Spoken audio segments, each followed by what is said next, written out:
que realmente está mudando, vai mudar. Existem muitos protestos totalmente contra a reforma da Previdência, existem aqueles que também são a favor, até por conta de um aumento muito grande na expectativa de vida, há necessidade de um período maior de trabalho, até porque nós estamos mais ativos por conta da possibilidade de vivermos mais, vivendo com saúde, e o doutor Mário está aqui para conversar um pouquinho com a gente sobre isso.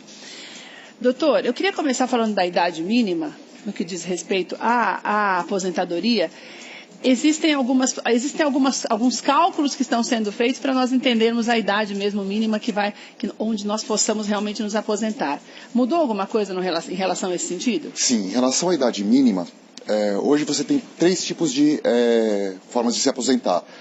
Tempo de contribuição, idade e o fator 85-95, onde se soma-se tempo de contribuição e a idade. Com a proposta da reforma, essa proposta sendo discutida agora, vai ter o quê? Um escalonamento. Sim. Então, assim, vai ter uma idade mínima que, a partir de 2018, caso a reforma seja aprovada, será de 53 anos para as mulheres e de 55 anos para os homens. E esse escalonamento ele vai aumentar de 1 em 1 ano, de 1 em 1 ano no tempo de aposentadoria, a cada 2 anos a partir de 2018. Então, uma reforma progressiva. Você só vai ter a reforma completa nessas idades que estão sendo noticiadas, de 62 anos para as mulheres, 65 anos para os homens, em 2038. Ah, então peraí. Então, por exemplo, eu tenho 48 anos. Sim. E eu estou na faixa que vai se aposentar daqui a 9, 10, 11, 12, 15, 5 anos. Daqui 5 anos, então provavelmente eu não me aposentarei com 53. Sim. Ainda assim? Você se aposentaria com 56, 57, 56 anos. Né, dependendo do seu tempo de contribuição. Entendi. Né, então, é uma mudança escalonada. Então, quanto tempo eu tenho que ter de contribuição para me aposentar daqui 5 anos? Terá que ter um mínimo de 30 anos, que é a regra atual, acrescidos de 30% do período faltante a partir da data de vigência da reforma. Ou seja, se uma pessoa faltando 3 anos para se aposentar, ela terá que contribuir mais 4 para conseguir a aposentadoria naquela idade. Mas daí ela contribui mais 4 trabalhando mais 4 anos, é sim, isso, doutor? Sim. Ah, entendi. Então, por exemplo, estou falando de mim que é mais fácil para poder entender. Eu comecei a trabalhar aos 15 anos. Se eu tenho 49, eu já tenho 34 anos de contribuição. Então, eu já atinjo, em nível de contribuição por anos de trabalho, eu já atingi. Hoje você já conseguiria uma aposentadoria por tempo de contribuição. Na regra atual, você entraria no fator 85-95, que teria uma redução do seu valor de benefício em razão da soma da sua idade, que você é jovem, com o tempo de contribuição. A partir da regra atual, você já terá, da regra nova, perdão, você já terá o tempo de contribuição necessário e poderá se aposentar. Mas daí eu recebo um pouco menos porque eu não atingi a idade. Receberá um pouco menos. Também haverá um escalonamento em relação ao tempo de contribuição. Então, assim, tem a carência mínima de 15 anos. Entendi agora eu estou entendendo. Então, você terá uma carência mínima de 15 anos. Aí, dos 15 aos 25 anos, vai aumentando 1 ponto percentual sobre o valor de contribuição. Dos 25 aos 30, 1,5 pontos. Dos 30 aos 35, 2 pontos percentuais. Dos 35 aos 40, 2,5 pontos percentuais. Então a pessoa só receberia o valor total de benefício com 40 anos de contribuição. Doutor, é tão complicado porque são tantos detalhes que é difícil para a gente entender mesmo, né? Existem muitos cálculos, muitas regras, muitas mudanças assim, de acordo com o perfil de profissional da pessoa, se ela trabalha numa atividade insalubre, às vezes ela trabalha numa atividade insalubre e depois passa a ter uma atividade comum, você tem que compatibilizar esses períodos, então tem que ser feita muitas contas, muitos regramentos, então sempre é muito importante procurar um profissional especializado em previdência para que possa te auxiliar em todos esses regramentos complicados.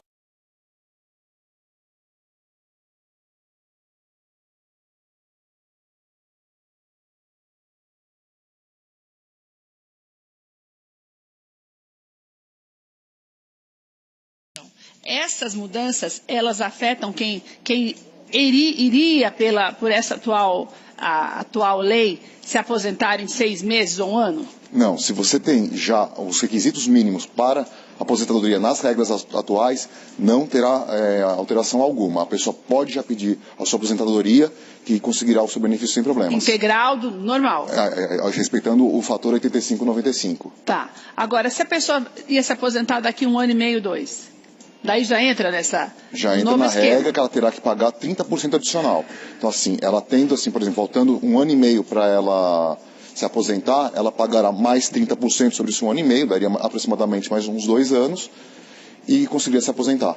Doutor, eu tenho uma pergunta aqui que é interessante. Se haverá alguma concessão com tempo reduzido para o professor que comprovar exclusivamente um tempo efetivo do exercício das funções do magistério na educação infantil ou mesmo no ensino fundamental e médio? Existe alguma diferenciação? Sim. O professor, na regra atual, ele já tem que trabalhar 5 anos a menos. Então, as mulheres 25 anos exercendo o magistério já se aposentam, os homens com 30 anos já se aposentam exercendo o magistério.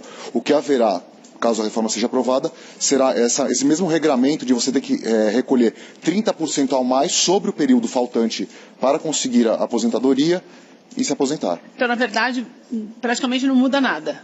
Só esse acréscimo de 30% para quem não tem o período ainda. Então, por exemplo, se a pessoa tem, falta 3 anos para se aposentar como professor, também vai ter que trabalhar 1 ano a mais para conseguir se aposentar. Doutor, o que é esse benefício assistencial de prestação continuada? Esse é o benefício de prestação continuada, né? É um benefício que ele é de assistência social, mas quem faz o gerenciamento dele é o INSS. Sei. Então, ele é para pessoas que têm deficiência física, ou para idosos... Trabalhadores. Tá. Ou pessoas que nunca tiveram capacidade laborativa, né, que tem uma deficiência física permanente que não... São os aposentados por invalidez? Não, a invalidez é um outro tipo de aposentadoria. O benefício de prestação continuada é um benefício de assistência social limitado a um salário mínimo. Nesse benefício, a única mudança que estão se cogitando é para os idosos que nunca contribuíram com a Previdência e estão numa condição de miserabilidade e precisam desse benefício, hoje eles precisam ter 65 anos. Tem um escalonamento também nessa reforma que, a partir do ano que vem, serão 66 anos, 2019, 67, e depois a regra final, que será a partir dos 68 anos. Sei. Mas para aqueles que são deficientes e recebem esse benefício por conta dessa condição de deficiente, não haverá alteração. Agora, então vamos ver se eu entendi. A pessoa que já é idosa e que nunca trabalhou, né? Na verdade, nunca contribuiu, hoje com 65 anos ela pode requerer, vamos dizer, essa aposentadoria. Sim, mas hoje, isso se no grupo familiar dela não tiver renda. Então, se tiver uma renda que seja 25%... se ela for a pessoa que mantém a casa. Sim, se fizer no domicílio, no grupo familiar, uma renda de pelo menos 25% de salário mínimo, já não tem direito ao benefício. Doutor, e os servidores públicos, isso é uma discussão bastante ampla que tem se feito, pedindo, se alguns grupos pedem que os servidores públicos acabem acatando as mesmas leis que nós vamos acatar. Estejam sob a mesma lei, mas isso ainda não existe, né? Eles têm uma lei própria. O que acontece é o seguinte, existem vários regimes próprios para servidores públicos. O judiciário tem um, o servidor municipal tem outro, o servidor do Estado tem outro. Na regra, em relação federal, eles querem equiparar a previdência dos servidores públicos com o regime geral de previdência para aqueles que trabalham na iniciativa privada. Então, a regra hoje do servidor público, ele aposenta integral, pelo último salário recebido, certo. E ainda tem a razão da paridade. Então, toda vez que um funcionário da ativa tem um reajuste, o servidor que está na inativo também tem esse reajuste. Então, eles vão tirar a paridade, não vai ter mais essa compensação, esse benefício.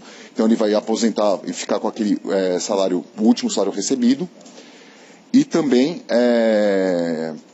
isso só vai ser válido para os servidores que entraram no exercício público até 31 de dezembro de 2003. Sei. Todos aqueles que entrarem depois disso, né, a partir de janeiro de 2004, passarão para o regramento da Previdência comum, né, do regime comum de então o pessoal que trabalha há 14 anos já vai se aposentar como nós? Sim. Debaixo das mesmas leis? Exatamente. Doutor, por exemplo, existem alguns benefícios para a pessoa... Muda alguma coisa no que diz respeito à pensão? Por exemplo, a pessoa depende do marido e o marido morre. Existe pensão para essas pessoas? Sim. Essas pessoas vão ter alguma alteração nesses benefícios? Então, já teve uma alteração grande em 2015, né, em relação a esses benefícios, que também teve um escalonamento em razão da idade. Então, assim, se a pessoa que era dependente daquela pessoa que recebia aquela aposentadoria tiver, por exemplo, 21 anos, ela só receberia esse benefício por mais 6 anos. Sei. Ele só seria vitalício para viúva, ou viúvo no caso, a partir dos 44 anos. Tá. Então tem também um novo regramento em relação às pensões. Que vai permanecer dessa maneira. Sim, algumas coisas serão alteradas, né, que você poderá ter só 50% do valor, né, uma das coisas que está sendo discutidas, né, do valor da pensão, então você não receberá mais a pensão integral. Né, e depois 10% a mais para cada dependente, caso tenham dependentes, filhos, etc. Doutor, pessoalmente, você acha que as pessoas, para a gente finalizar, as pessoas que estão nessa fase, como você disse, de faltar um ano e meio para aposentar, e que teriam que trabalhar, algumas pessoas pela falta de tempo de contribuição, trabalhar até 4, 5 anos a mais, você acha que é vantajoso a pessoa se aposentar agora, mesmo tendo o salário mais reduzido? Aí tem que fazer uma análise financeira, né? Você espera para receber o benefício, recebe um benefício um pouco melhor, ou se você começa a receber esse benefício antes. Se você colocar esse valor descontado na linha do tempo, já recebendo antecipadamente, pode ser benéfico. Tem que fazer as contas, então, né, doutor? Olha, você precisa buscar um profissional para fazer esse trabalho, porque às vezes você fala, não, mas eu quero receber o meu salário integral, não compensa aposentar com 80%, que é o que muitas pessoas, a gente tem ouvido, nós falamos sobre isso aqui, e muitas pessoas falam, não, eu prefiro trabalhar mais 4, 5 anos do que receber 80%. Melhor que você busque um especialista, um advogado especialista em previdência, para te dar essas orientações.